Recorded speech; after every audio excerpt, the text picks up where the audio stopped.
Hey everyone, hope you are all doing fine out there. This video is intended for those who want to understand why Shor's algorithm works and get some intuition for how factoring a number really unfolds from basic number theory. If you are already familiar with this algorithm, then this is going to be a lot easier for you. And also, you're assumed to know the very basics of number theory, which are going to show up as we progress. So, just for an overview of what Shor's algorithm is all about, let me tell you that this is a factoring algorithm which basically takes in a number and factorizes it into its prime factors. And one thing I want you to note is that it can be difficult for some to follow all of the content in a single go.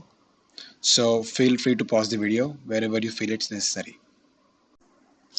Okay, so before we get going, let us define a few things, which is essentially going to be the groundwork of what we will be going through next. So firstly, let n be the number which is supposed to be factorized by the Shor's algorithm. And secondly, we assume that n is a semi-prime number. So what's a semi-prime number? A semi-prime number is the one which has only two non-trivial factors, and obviously those got to be primes. And you might be wondering why semi-primes? So the reason is that the worst case of factoring a number arises when it is a semi-prime number. So I'll try to give a very heuristic reason for why factoring a semi-prime number is the worst case possible. Suppose there are two numbers, n and m, where n has more number of factors than m. And let us assume that these two numbers are given as inputs to a random factoring algorithm simultaneously. Now, one can intuitively say that it's more likely to find the first factor of n before the first factor of m. So one can confidently say that more the number of factors, the greater is the chance of finding its factors quickly. Therefore, in the same lines, one can also say that the number with the least number of factors is likely the one which takes the longest period to get factorized. So that is the reason why in this video we are going to deal with factoring semi-prime numbers, which is the worst case possible. And thirdly, let P and Q be the prime numbers of our prime numbers, which are the factors of capital N, which is a semi-prime. So there are obviously two prime number factors. So now we will go over the protocol of Shor's algorithm quickly. The first step is to pick a number A, which is coprime with N. That means we need to pick a number A whose GCD with N is 1. And the second step is to find the period R of the function f of x, where f of x is defined as a to the power of x modulo n. And the final step is to check if R is even. If it is even, then define x as a to the power of r by 2 modulo n. And then check whether n is a factor of x plus 1. If it is not a factor, then the factors of n are GCD of x plus 1 comma n and GCD of x minus 1 comma n. That is pretty straightforward. And else, if x is not an even number, just pick another a and repeat the whole process. So the question is, why does the protocol of Shor's algorithm work? Suppose one could manage to pick a number which is not a coprime with n, then one can quite confidently say that it's pretty much the end of our process, because there is a common factor being shared by the numbers n and a. That factor is going to be the one of the two factors that n has. So that is a one-step process. And now let us suppose that one picks a number which is coprime with n. Let us look at the function f of x once again, which is defined as a to the power of x modulo n. As a part of seeing why this works, we will look at why this function f of x must have a period in the first place. We are going to make it make two simple observations from the nature of this function, which are going to drive us to the proof of why this function must have a period. 1. F of x can only take values that lie in the set of integers from 0 to n minus 1, as it is a modular function.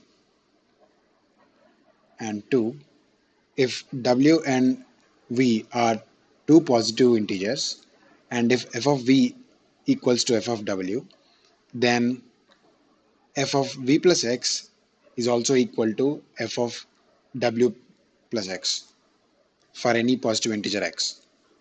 This is a bit subtler than the previous observation, so feel free to pause the video and see the explanation that is provided here. Now let us plug in a few values of x into the function f of x. If x equal to 0, then f of x would be 1 from the definition of the function. And if x equal to 1, then f of 1 would be a modulo n. That would be the remainder of a when it is divided by n. And as we keep on computing the reminders, at one point we will encounter the remainder that we have previously encountered. And that is because we only have n values that f of x can take, which is the observation 1 that we have made before. And at least after n different function values, we can get the one we had before. And that is a version of pigeonhole principle. But we know that from observation 2, if the function value repeats, then from there we have another cycle of same function values. Yeah, so hence we can say that f of x must have a period. Okay, so now that we have seen that f of x must have a period, we will see how Shor's algorithm works. Let the period of the function f of x be r, as we have seen this in the protocol of Shor's algorithm. And now, as we know that f of 0 is equal to 1, we can say that f of 0 plus r is also equal to 1, as r is the period of the function. So that can be written as f of r is equivalent to a to the power of r modulo n from the definition of f of x, and that comes out to be equivalent to 1, as we know that r is a period.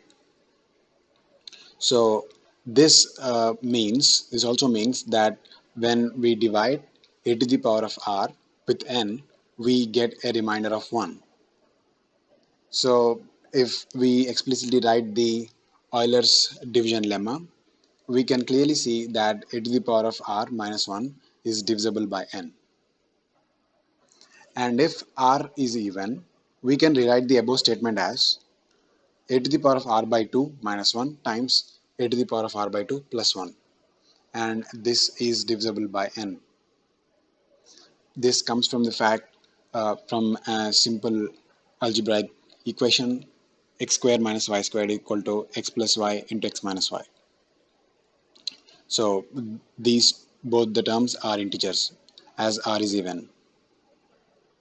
Now that this thing is divisible by n, we can say that this two terms combined is divisible by p and q, as p and q are the factors of n. So here we have two terms, a to the power of r by 2 minus 1 and a to the power of r by 2 plus 1. We will consider them individually. Here one can see that a to the power of r by 2 minus 1 is not divisible by n, as f of r by 2 is not equal to 1. If you want to see why is that, you can pause for a moment and think about it. And now if a to the power of r by 2 plus 1 is not divisible by n, then we can say that each of the two terms has one of the prime factors, p or q, as their factor. And that can also be seen easily. If you want to see more clearly, you can pause the video and check it. Hence, the GCD of a to the power of r by 2 plus 1 comma n and GCD of a to the power of r by 2 minus 1 comma n are the prime factors. Yeah, so this has come with a couple of ifs. So if those ifs do not satisfy, that means even if r is not even or a to the power of r by 2 plus 1 is not is divisible by n, then we need to pick another a because that a is not going to satisfy the purpose of finding the factors of capital N. And that's it. I hope you enjoyed the video and got some intuition on how the Shor's algorithm works and which is really based on the number theory. So if you have any more doubts or have any suggestions, please feel free to put them in the comment section. I will definitely check them out. Thank you.